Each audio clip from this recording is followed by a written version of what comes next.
ಹೊಂದಿರುವವನಲ್ಲ. ನನಗೆ ಕೊಟ್ಟ ಎಲ್ಲ ಕಾಯ್ದೆ ಕಾನೂನು ಅಧಿಕಾರಗಳು ಜನಸಾಮಾನ್ಯನ ಏಳಿಗೆಗಾಗಿ ಬಳಸಬೇಕು ಅಂತ. ನನಗೆ ನನ್ನಲ್ಲಿರುವ ಸಫಿಕ್ಸ್ ಪ್ರಿಫಿಕ್ಸ್ ಇದೆಲ್ಲ ಕಟ್ಟ ಕಡೆಯ ವ್ಯಕ್ತಿ, ಸಾಮಾನ್ಯರನ್ನು ಯಾವುದೇ ಭೇದವಿಲ್ಲದೆ, ಯಾವುದೇ ತಾರತಮ್ಯವಿಲ್ಲದೆ, ಯಾವುದೇ ಇಷ್ಟ ಅಥವಾ ಇಷ್ಟವಿಲ್ಲದನ್ನು ಹೊರತುಪಡಿಸಿ based on merit I should treat. So ಇದು ವೆನ್ ಇಟ್ ಇಸ್ ಪಾಸಿಬಲ್, ಪ್ರಜಾಪ್ರಭುತ್ವ ವ್ಯವಸ್ಥೆಯಲ್ಲಿ ಹೋರಾಡಿ ಪಡೆಯುವ ಹಕ್ಕುಗಳೇ ಹೆಚ್ಚು. Comes and gives powers to you. ಇಂದಿನ ತುರ್ತು ಅವಶ್ಯಕತೆ ನಮ್ಮನ್ನು, ನಮ್ಮೂರನ್ನು, ನಮ್ಮ ರಾಜ್ಯವನ್ನು, ನಮ್ಮ ರಾಷ್ಟ್ರವನ್ನು ಪ್ರತಿಯೊಬ್ಬರೂ ಅರಿತು ಎಲ್ಲ ಬೆಳವಣಿಗೆಗಳಲ್ಲೂ ಪಾಲ್ಗೊಳ್ಳುವುದು. ಕೇವಲ ಅದು ಕೆಲವೇ ಕೆಲ ಜನರಿಗೆ ಸೀಮಿತ ಅಂತೂ ಕೂತು ಬಿಟ್ಟರೆ,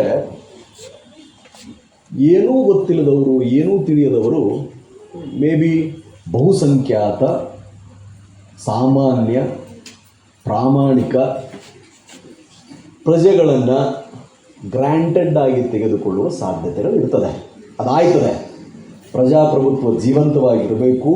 ಡೆಮೋಕ್ರಸಿ ಜನರಿಂದ ಜನರಿಗಾಗಿ ಜನರಿಗೋಸ್ಕರ ಅನ್ನುವರ ಏಳಿಗೆ, ಸರ್ವರಿಗೂ ಸಮಬಾಳು, ಸರ್ವರಿಗೂ ಸಮಪಾಲು, ವಿದ್ಯೆಯಿಂದ ಅಭಿವೃದ್ಧಿ, ಜಾಗೃತಿಯಿಂದ ಉದ್ಧಾರ, ಈ ಪದಗಳೆಲ್ಲ ಸಾರ್ಥಕ ಆಗಬೇಕು ಅಂದರೆ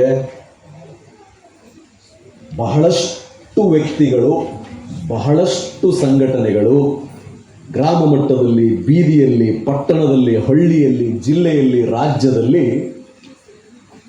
ಏನದು ಕಣ್ಗಾವಲು, ವಿಜಿಲೆನ್ಸ್ ಕಣ್ಗಾವಲು, ಈ ಕಾವಲುಗಾರ, ನಾವೆಲ್ಲ ಪೊಲೀಸರು ನಾವು ನಿಂತಿರ್ತೀವಿ, ಹಿಂಗೆಲ್ಲ ಕೂತ್ಕೊಂಡ್ಬಿಟ್ಟು ಹಿಂಗೆ ನಿಲ್ಲದೆ ಹಿಂಗೆ ಸೆಂಟ್ರಿ ಅಂತ ಕರಿತೀವಿ ನಾವು. ನೀವೆಲ್ಲ ನೋಡಿರ್ತೀರ. ಇನ್ನೊಬ್ಬರನ್ನು ಮಾತನಾಡಿಸ್ಬೇಕು, ಅಪರಿಚಿತರನ್ನು ಕೇಳಬೇಕು, ನಿರ್ಗತಿಕರನ್ನು ಪುನರ್ವಸತಿಗೊಳಿಸ್ಬೇಕು. ಮೆಜೆಸ್ಟಿಕ್ಕಲ್ಲಿ ಬಂದರೆ ಯಾರಾದರೂ ಇದ್ದರೆ ಸ್ವಾಮಿ ನಿಮ್ಗೆ ಪುನರ್ವಸತಿ ನಿರಾಶ್ರಿತರಿಗೆ ಡಾನ್ ಬಾಸ್ಕೋ ಹತ್ರ ಇದೆ, ನೀವು ಅಲ್ಲಿರಿ, BBMP ಅವರು ಮಾಡವ್ರೆ ಅಂತ ಹೇಳಬೇಕು. ಬಸ್ ಯಾರು ತಪ್ಪಿಸ್ಕೊಂಡು ನಿಂತ್ಕೊಂಡ್ಬಿಟ್ರೆ ಕಲಬುರ್ಗಿಗೆ ಹೋಗೋರು, ಯಾದಗಿರಿಗೆ ಹೋಗೋರು, ರಾಯಬಾಗ್ ಹೋಗೋರು, ಯಳಂದೂರ್ಗೆ ಹೋಗೋನಿಗೆ ಗೊತ್ತಿಲ್ಲ ಒಬ್ಬ ಅನಕ್ಷರಸ್ಥ ಅಂದರೆ ಆ ಪೊಲೀಸ್ ಗೈಡ್ ಮಾಡಬೇಕು. ಸ್ವಾಮಿ ಇಷ್ಟು ಗಂಟೆಗೆ ಬಸ್ ಇತ್ತು, ಇಷ್ಟು ಪ್ಲಾಟ್ಫಾರ್ಮ್ ನಂಬರಲ್ಲಿ ಇರ್ತಿತ್ತು, ನೀನು ಅದನ್ನು ಮಿಸ್ ಮಾಡ್ಕೊಂಡಿದ್ಯಾ, ನೆಕ್ಸ್ಟ್ ಬಸ್ ಇಷ್ಟಿದೆ. ಯಾರೋ ಅಚಾತುರ್ಯ ಮಾಡ್ತಿದಾರಂದ್ರೆ ಅವರಿಗೆ ಒದಿಬೇಕು.